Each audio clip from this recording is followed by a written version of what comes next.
Welcome everyone back to weekly weather updates, and in today's video we're going to have the latest from the live radar, run for the latest UKV, have a look at the precipitation and the temperature over the next 5 days, as we have finally got to the end of a pretty chilly last couple of weeks. Temperatures, as we do head into Wednesday afternoon, are going to be climbing back into the low to mid-teens. The first time that's happened in about 10 or 12 days, going back to not last weekend but the weekend before that, where it got up to about 18 or 19. Since then, it's been pretty chilly, temperatures in the single digits most days with overnight frosts, but that is coming to the end for the time being.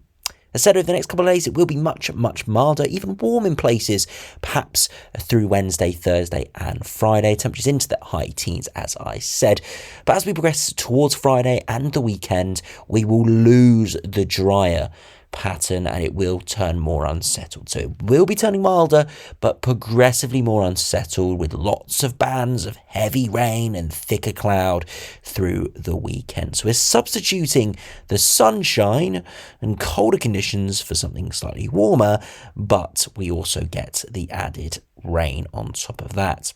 Into the longer range, as we'll see from the latest GFS, GM, ECMWF and the ensembles, it will be turning a bit cooler once again into the final kind of third or so of March. But at the moment, we're not expecting anything too cold. Hopefully not too many widespread frosts. Of course, they will be around in isolation, but generally not expecting anything too widespread at this stage. And temperatures, yes, will probably be average, maybe below average. But this time of year, that's still just about getting into the double digits. So it shouldn't be too bad, but there are no signs of very warm, sunny, sustained pattern at this stage. So do remember, if you enjoy my videos, which do like and subscribe, and remember to follow me on Twitter as well, the link's in the description. Now if we start on the live radio, you see it is a dry evening once again, recording this just after 8 PM on Tuesday night. And it's not too bad. As I said, clear skies around for many, so temperatures will drop away overnight tonight. So there could be a frost into the morning, but progressively through tomorrow, it will be turning much warmer. So it is a bit touch and go how quickly that milder air does move in tonight.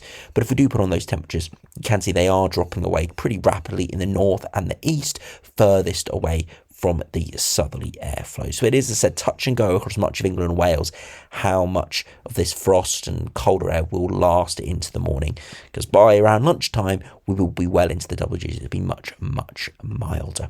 Now, if we do go over to the latest UKV now, you can see through Tuesday afternoon, it was stunning out there, lots of sunshine, and progressively into Wednesday, it's a bit more cloud, a few odd showers, but that's that milder, moist air drifting in from the south. So you can see it is fairly pleasant and of course much warmer. Into Thursday, again a bit more cloud around, so it could be a bit more hazy and a few odd showers could break out within that cloud, but generally speaking another dry day, much warmer, 17 to 19 degrees quite widely. Into Friday, it will be another pretty warm day, but look at this, lower pressure is coming in from the southwest, and we are going to see bands of heavy rain, potentially even thundery rain at times starting to drift in, and that continues through Friday evening. Really quite horrible conditions through much of England and Wales there, and that continues into the weekend. Lots of areas of heavy rain, even some thunderstorms breaking out in places through Saturday, and then into Sunday, a little bit drier, but still bands of heavy rain around, a few thicker bands of cloud as well, so hopefully it does dry up a little bit more, but still plenty of showers around and thicker cloud. Now, do look at the max temperatures. You can see as we press into Wednesday morning, still a pretty widespread frost, but it does clear quite quickly as we do head through the middle of the morning. And by the early afternoon, look at that, temperatures are very pleasant, 14 to 16 degrees. So not really warm, but definitely pleasant, definitely pretty mild. As we progress into Thursday, in the north, still a frost around. But further southwards, look at the afternoon, widely kind of 16 to 19 degrees. Again, wouldn't be surprised in isolated 20 degrees out there. Into Friday morning, temperatures well above freezing for all, getting maybe 2 or 3 degrees in the cooler spots, most though 6 to 8 degrees. And by Friday afternoon, still fairly pleasant, 15, 16, 17.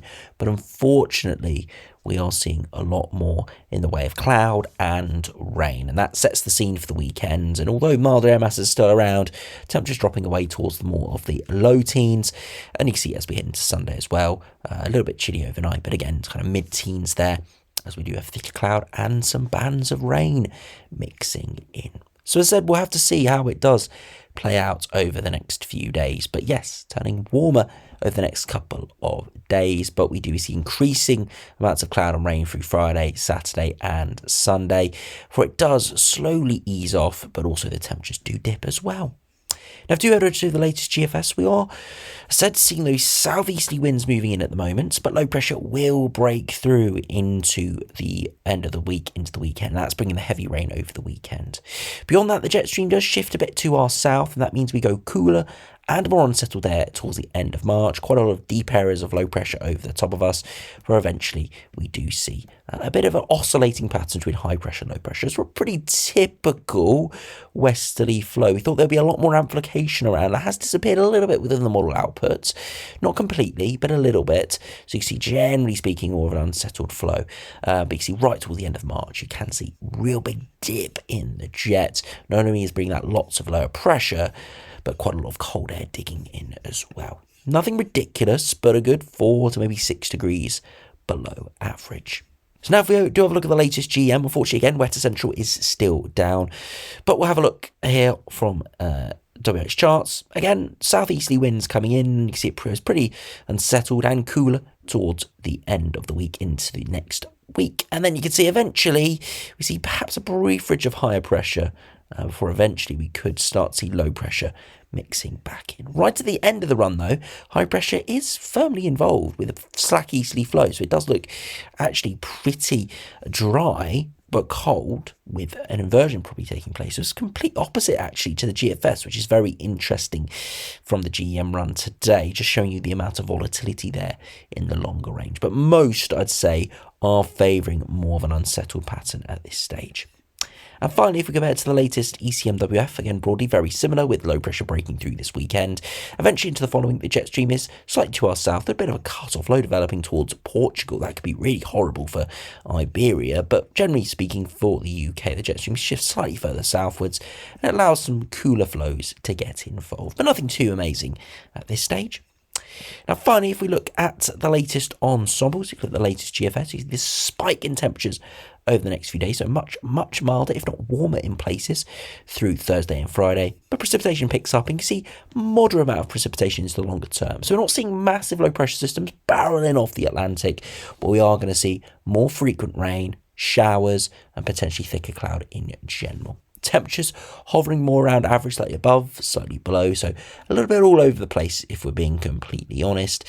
So we'll have to wait and see exactly how that does develop. But yeah, definitely looks like more of an average, mediocre end to March. We thought a couple of days ago, or even last week, could be a bit more extravagant. There could be a bit more going on, but at the moment, the latest signs are for nothing too warm or nothing too pleasant, but nothing too horrible either. There'll be some decent days, there'll be some poor days, there'll be some rain, there'll be some colder conditions, but also hopefully some sunshine and something warm at times. And finally, if we compare to the latest ECMWF, look at the midnight run, broadly very similar, pretty mild, warm over the next few days, and then dropping back towards average into next week.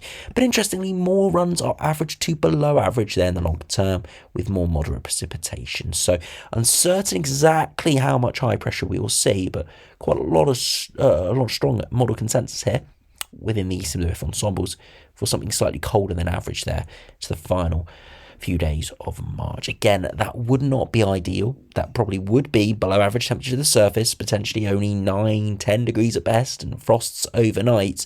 And again, that doesn't sound terrible if we were in January, but we're heading towards early April here, and that is pretty poor. That is good. A few degrees, if not 5-6 degrees below average, as we do progress slowly towards mid to late spring and eventually summer, where average temperatures for London are into the low 20s. So yeah, not looking great here for the longer term ECMWF, but at the moment there is a lot, as I said, of uncertainty between the runs. So we have to keep a very close eye on how this does develop over the coming days. But at the moment, do enjoy the warmer, brighter weather we do have in the next couple of days. And unfortunately, rain will be moving in for Friday, Saturday and Sunday. So we'll keep you updated on that. Could be pretty thundery potentially through Saturday. So we'll update that with any sort of high resolution charts if that risk does increase. So thanks for watching. Hope you enjoyed. Subscribe if you're new. And I'll see you again for another video soon.